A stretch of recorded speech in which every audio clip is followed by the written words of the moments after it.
네, 우리 정우청 기자가 지난 시간에는 웅진그룹, 네, 참 그 어떤 뭐라고 하죠, 법정관 사태까지 이르게 된 과정을 아주 그 일목요연하게 잘 쉽게 설명을 해 주셨습니다. 지금도 아주 정리가 잘 돼 있는 것 같은데 기억이 생생합니다. 자, 오늘은 포스코 얘기를 준비해 오셨습니다. 포스코 하면 최근에 신용 등급이 떨어져가지고 네. 상당히 좀, 야, 이 글로벌 넘버 원의 원이라고 해도 손색이 없는 기업인데 신용 등급 강등이라 상당히 충격적이었는데, 자, 어떤 소식입니까 오늘은? 네. 말씀하신 것처럼 오늘 그 포스코 소식을 준비를 했는데요. 네. 이 포스코는 지난달 말 국제 신용 등급이 떨어진 이후 재무구조 개선 작업에 매진을 하고 있습니다. 이런 전략에 따라 최근 계열사 매각, 비핵심 사업 정리 등 이 구조조정 업무에 본격적으로 나서고 있습니다.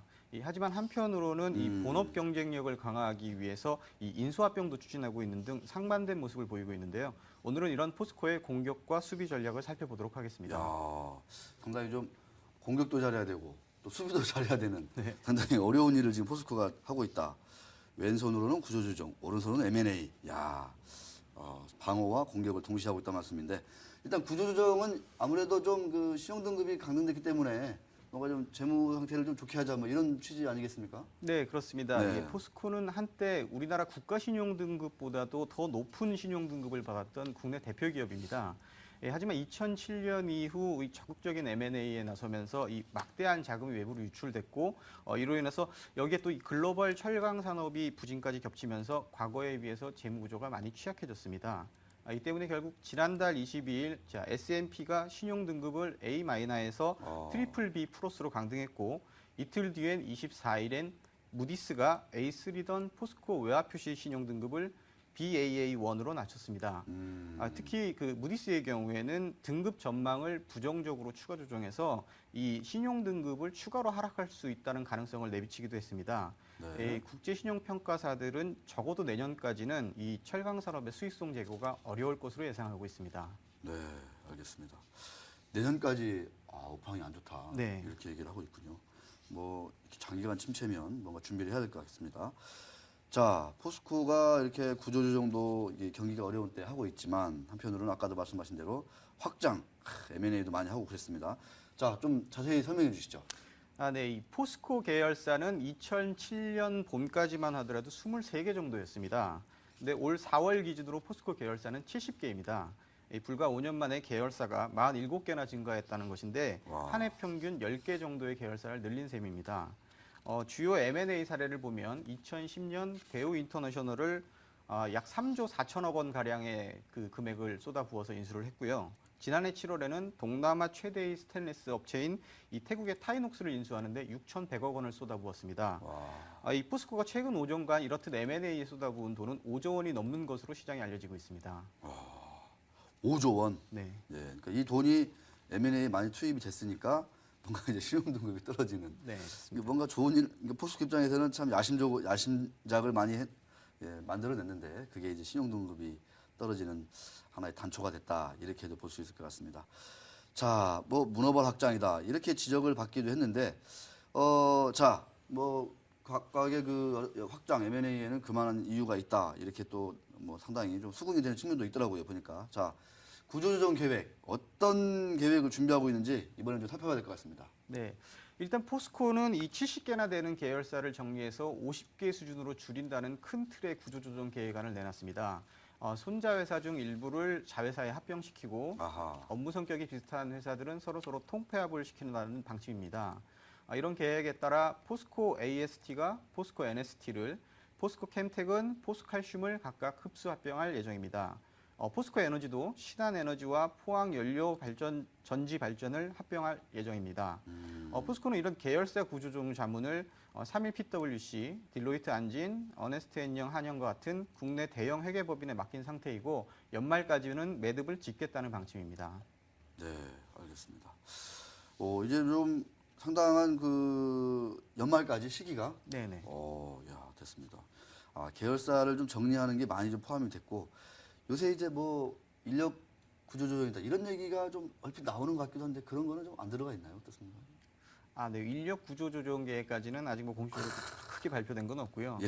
네. 일단은 그 사업 부분을 정리하는 데 초점을 맞추고 있는 것 같습니다. 예, 알겠습니다. 자, 다른 좀 구조조정 계획 또 있으면은 한번 좀 좀만 더 짚어주시죠. 네, 이 흡수합병 등을 통한 구조조정 외에 이 포스코가 직접 보유할 필요가 없는 계열사나 비핵심 사업으로 분류되는 이 자산들은 외부에 매각할 계획입니다. 계열사로는 현재 이 포레카와 포스메이트 인슈보험중개라는 회사를 이 경영권을 M&A 시장에 매물로 내놨습니다. 오호. 이 포레카는 포스코가 지분 100%를 가지고 있는 광고 대행사고, 아. 이 포스메이트 인슈어 보험중개는 뭐 회사 이름에서 알 수 있듯이 이 포스메이트가 100% 지분을 가지고 있는 보험 대리 업체입니다. 이 회사들은 규모가 좀 작기는 하지만 이 포스코가 이번 구조조정 작업에 착수한 이후로 이 경영권을 매물로 내놓기로 한 첫세라는 점에서 뭐 의미를 꼽을 수가 있습니다. 이 밖에 이 비핵심 사업부 정리 차원에서 이 자회사들이 보유한 그 유통사업부 매각을 추진하고 있는데요.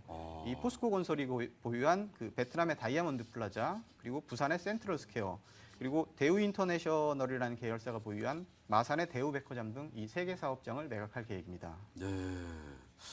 마산의 대우백화점. 네, 여기 이제 포스코 거가 됐군요. 대우 인터넷을 가져오면서. 네 그렇습니다. 포스코가 백화점까지 가지고 있다는 얘기 처음 들어봤습니다. 자, 이처럼 유통사업도 하고 있다 이런 말씀이신데 여기 조금만 더 설명해 주실까요? 좀 상당히 생소한데. 네. 네. 이 먼저 다이아몬드 플라자부터 살펴보면 이 포스코 건설이 지난 2000년 호치민시에 세운 지상 20층 규모의 건물로 이 베트남 호치민시 야. 지역의 랜드마크 역할을 하고 있습니다. 이 빌딩은 포스코 건설이 지분 60%를 보유하고 있고 베트남 철강공사가 나머지 지분 40%를 보유하고 있습니다. 특이한 점은 이 베트남 철강공사가 40% 지분밖에 보유하고 있지 않지만 네. 이 포스코가 이 빌딩의 소유권을 갖고 있지 못하다는 점입니다. 이 건물 공사 당시에 이 포스코는 이 공사비 1,400만 달러와 그다음에 시공을 담당을 했고 나머지 어떤 그 토지라든가 공사비 나머지 부분은 이 베트남 철강공사가 담당을 했는데요. 그러다 보니까 이 빌딩의 소유권 자체는 2034년에 포스코에서 베트남 철강공사로 넘어가게 돼 있습니다. 그래서 지금 현재 그 베트남 이 다이아몬드 플라자는 이 소유권이나 경영권 매각이 아니라 운영권 매각으로 봐야 되고요. 부산 서면에 위치한 센트럴 스퀘어는 이 포스코 건설이 시공한 주상복합 아파트가 있는데 그 내부에 위치한 복합 쇼핑몰입니다. 전체 면적은 지하 2층에서 지상 2층까지 총 한 1,500평 정도의 규모며 이 대우 인터내셔널의 대우 백화점이 임대를 해서 운영을 하고 있습니다. 이것도 이제 매각한다는 얘기겠군요. 네. 마지막으로 대우 백화점은 이 대우 인터내셔널이 마산에 운영 중인 백화점입니다. 이 대지 면적은 한 2,800여 평 정도 되고요. 연면적으로는 한 3만 평이 조금 모자라는데 지하 5층, 지상 20층 건물이며 이 신세계 백화점과 함께 이 마산 지역의 백화점 상권을 양분하고 있습니다. 그래요? 네. 마산의 대우백화점이 또 신세계백화점 맞먹는 그런 굴지의 백화점으로 자리 잡고 있군요. 상당히 재미난 얘기입니다.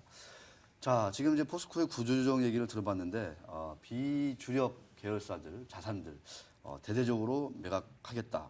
좀 언제쯤 이제 구체화가 될지, 이제 가시화가 될지가 좀 상당히 관심인데 매각이 지금 진행 상황이 어떻고 어디서 아무래도 유통업체들이 좀 관심을 보이지 않겠습니까? 네, 그렇습니다. 현재 이 딜은 이 국내 증권사 한 곳에 이 매각 주관사를 맡아서 이 롯데그룹, 이랜드그룹 등 이 국내 투자자들에게 제안서를 보내서 인수 의사를 타진하고 있는 중입니다. 제안서를 보낸 곳에서 알 수 있듯이 뭐 당연히 인수 후보로는 롯데나 이랜드 같은 이 전통의 기존 유통업 강자들입니다. M&A 시장에서는 그 중에서도 특히 롯데그룹을 유력 후보로 꼽고 있습니다. 또 롯데군요. 네. 이 롯데그룹이 공식적으로 뭐 인수 의사를 밝힌다거나 어떤 구체적 정황이 드러난 것은 아닌데요. 그 M&A 시장에서 관측하기로는 이제 시너지나 아니면 포스코 측의 매각 조건 등을 고려했을 때는 롯데가 1순위가 아니겠느냐 뭐 이런 평가가 나오고 있는 상황입니다. 마산에 신세계백화점이 있으니까 그 옆에 또 롯데백화점이 생겨야 되겠죠. 네, 그런 그림이 그려지는 것 같은데 요새 진짜 M&A 시장에서 큰 물건들은 롯데가 참 많이 가져가는 것 같아요. 네, 그렇습니다. 참 좀 그래도 경쟁을 해야 좀 파는 쪽에서는 좀 더 값을 많이 좀 부를 수도 있고 그럴 텐데 또 이제 롯데가 많이 좀 유력하게 거론되니까 좀 재미없는 딜이 아니냐 이런 생각이 들기도 하는데 좀 이유가 있을 것 같습니다. 네, 이 포스코가 내놓은 이 세 개 사업장이 대부분 전부 다 롯데하고 연관성이 깊기 때문입니다. 이 베트남의 다이아몬드 플라자 같은 경우에는 롯데가 지난 2008년 하반기부터 위탁 운영을 해서 백화점 영업을 하고 있습니다. 이 마산의 대우 백화점은 아까 말씀하신 것처럼 롯데가 인수할 경우에는 유통 맞수인 신세계와 이 견제할 수 있다라는 측면에서 장점이 있습니다. 이 롯데는 창원에는 지점이 있지만 마산에는 점포가 없습니다. 이 부산의 센트럴 스퀘어도 롯데 입장에서는 인수를 고려할 만한 가치가 있습니다. 롯데그룹에 있어서 부산은 사실상 연고지라고 할 수 있는 도시인데요. 예. 이 신세계가 이 부산의 단일 매장으로는 세계 최대인 센텀시티를 오픈한 이후 이 롯데의 부산에서 상권에서의 자존심이 크게 좀 구겨진 상태입니다. 네. 이 따라서 센트럴 스퀘어를 인수하면 이 연고 지역 상권의 지배력을 강화할 수 있다는 점에서 좀 어느 정도의 의미가 있을 수 있습니다. 네. 게다가 이 최근 롯데와 신세계가 뭐 인천 종합터미널, 그다음에 센트럴 시티 등 이 조단위의 사업장을 번갈아 인수하면서 치열한 영토 전쟁을 벌이고 있는 점을 고려하면 네. 이번 포스코 유통사업체 매각에 롯데가 적극적으로 나설 수도 있다라는 게 M&A 업계의 평가입니다. 게다가 이 포스코가 이들 세 개의 사업장을 가능하면 한 번에 묶어서 일괄 매각하려고 하는 것도 롯데를 주목하게 만드는 이유 중에 하나입니다. 그렇군요. 앞서 설명했듯이 롯데는 이 세 개 사업장과 어느 정도의 연관성이 있다 보니까 일괄 인수할 수 있는 명분과 이유가 있습니다. 하지만 이 다른 어떤 인수 후보라고 꼽을 수 있는 신세계나 아일랜드는 이 매장의 중복 문제라든가 아니면 새 매장을 다 살 필요가 없는데 사야 된다라는 어떤 금액적인 부담 등으로 이 일괄 인수 방식을 기피할 가능성이 높습니다. 네, 이 말씀을 듣다 보니까 뭐 사실상 롯데가 딱이네요. 그러니까 네. 그죠? 롯데가 딱입니다. 딱이네요, 딱. 자, 뭐 여러 가지 좀 문제점 있을 것 같긴 한데, 자, 지금까지 이제 좀 군살 빼기, 구조조정 이것들을 좀 쭉 알아봤습니다. 포스코가 뭔가 이런 것들이 끝나게 되면 주가도 상당히 좀 왠지 좀 반전이 되지 않을까 이런 생각이 들기도 하는데. M&A기도 한번 좀 한편으로 한번 좀 쫙 한번 좀 정리해봐야 할 것 같습니다. 네, 그렇습니다. 네. 신용 등급이 떨어진 이후 이처럼 이 계열사 구조 조정이나 이 비핵심 자산 매각을 추진을 하고 있지만, 이것과 별도로 이 본업인 철강업과 관련된 그 M&A는 성장을 위해서 계속 추진한다는 게 포스코의 방침입니다. 지금 현재 포스코가 추진하고 있는 M&A 중 가장 대표적인 것은 이 호주의 철강업체 아리움 인수입니다. 이 아리움은 이 옛 사명이 원스틸로 유명한데요. 현재 호주 남부 하이엘라의 주요 생산 기지를 보유한 자원 개발 및 철강 생산 업체입니다. 이 호주와 뉴질랜드에 있어서는 가장 큰 철강 유통망을 확보하고 있는 업체입니다. 이 포스코는 이 아리움 인수를 지난해 중순부터 시작해서 거의 1년 이상 검토를 해왔습니다. 이 포스코는 아리움이 철광석, 석탄 등의 어떤 기본적인 원료나 제철 시설 등을 충분히 갖추고 있지만 이 경영 노하우가 부족해서 적자를 면치 못하는 그런 업체라고 평가를 하고 있는데요. 따라서 이 세계 철강사 경쟁력 1위의 포스코가 인수를 해서 기술적인 어떤 노하우나 이런 걸 전수한다면 수익성 개선이 충분히 가능할 것이라는 결론을 내리고 이번 인수를 추진하고 있습니다. 야, 대단합니다. 야, 뭐 유통 그 자산 이런 것들은 싹 정리하면서 철강 쪽으로는 또 국제적인 또 M&A도 거의 뭐 구체화된 것 같은데, 자, 거래 규모라든가 좀 진행 사항이 어떻게 됩니까? 이런 것들. 네, 현재 이 아리움은 호주 증시에 상장이 된 업체입니다. 따라서 이 회사를 인수하려면 이 공개 매수 방식을 통해서 지분 전체를 인수를 해야 됩니다. 이 포스코는 현재 두 번에 걸쳐 이 아리움 이사회에 공개 매수 가격을 제안을 한 상태입니다. 먼저 지난 9월 말 포스코가 처음 제안한 가격은 호주 달러로 주당 75센트입니다. 지분 100% 기준으로 환산하면 10억 1천만 달러 정도 되고요. 우리 돈으로 한 1조 1,730억 원 정도가 됩니다. 근데 아리움 이사회는 이 가격이 충분치 못하다는 이유로 제안을 거절했습니다. 포스코는 일부 다시 검토를 거친 후에 지난달 말 다시 한번 인수 의사를 타진했습니다. 이때 제안한 가격은 주당 88센트 정도입니다. 좀 올랐군요. 네, 이 전체 규모로는 뭐 미화 12억 5천만 달러 정도로 올랐고요. 원화로는 뭐 1조 3,600억 원 정도가 됩니다. 하지만 아리움 이사회는 이 가격도 마음에 들지 않는다고 지금 현재 퇴짜를 놓은 상태인데요. 이 두 번째 제안이 거부당한 이후에 이 포스코 컨소시엄은 아리움 인수를 잠정 중단한다고 밝힌 상태입니다. 삐졌군요. 삐졌어. 우리가 이렇게 두 번이나 얘기했는데 두 번 다 퇴짜를 맞았으니까 상당히 삐질 법도 합니다. 근데 싸다. 너무 싸다. 1조 3,600억 원도 좀 싸다. 이런 얘기인데 경기가 이렇게 침체일 때 M&A를 하는 거는 상당히 좀 현명한 전략 같기도 합니다. 네. 전문가들은 참 이렇게 쌀 때 뭔가를 해야 되지. 버블 때 M&A 해가지고 망하는 사례를 아까 우리가 지난 시간에 많이 봤잖아요. 그죠? 자, 이제 인수 포기인가요? 아니면 뭐 세 번째 뭔가 이 협박을 통해서 뭔가를 또 하나요? 어떻습니까?